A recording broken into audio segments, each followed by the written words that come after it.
মাননীয় প্রধানমন্ত্রী জনাব তারেক রহমানের যে নতুন বাংলাদেশ, সবার আগে বাংলাদেশ গড়ে তুলবার যে লক্ষ্য, যে ভিশন, সেটাকে বাস্তবায়িত করার লক্ষ্যে যুবদল একটা অত্যন্ত ইতিবাচক ভূমিকা পালন করতে পারবে বলে আমি বিশ্বাস করি। আমরা আজকে এখানে এসেছি যুবদলের সেই পূর্ণাঙ্গ কমিটিকে নিয়ে এবং যুবদলের নেতা কর্মীদেরকে সঙ্গে নিয়ে। আমাদের দলের প্রতিষ্ঠাতা, স্বাধীনতার ঘোষক, বহুদলীয় গণতন্ত্রের পুরো প্রবক্তা এবং নতুন বাংলাদেশের স্থপতি শহীদ প্রেসিডেন্ট জিয়াউর রহমান সাহেবের এবং আমাদের গণতন্ত্রের আপসহীন নেত্রী, আমাদের গণতন্ত্রের মাতা, দীর্ঘ সংগ্রাম করে যিনি বাংলাদেশের গণতন্ত্রকে ফিরিয়ে এনেছেন, আমাদের সেই মহীয়সী নেত্রী দেশনেত্রী বেগম খালেদা জিয়ার মাজারে আমরা আজকে সবাই এসেছিলাম শ্রদ্ধা জানাতে।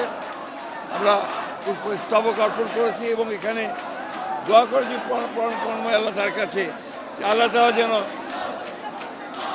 যুবদলের এই নতুন কমিটিকে তিনি সেই শক্তি দেন, সাহস দেন, তৌফিক দেন যে তারা সারা বাংলাদেশে যুবদলের একটা শক্তিশালী সংগঠন গড়ে তুলতে পারে, যারা বাংলাদেশকে নতুন করে গড়ে তুলবার কাজে নিজেকে নিয়োজিত করবে।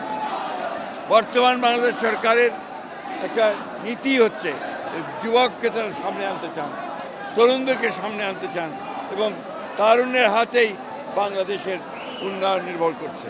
আজকে সেই জন্যে এই নতুন কমিটির যে কাজ, দায়িত্ব, সেটা অপরিসীম।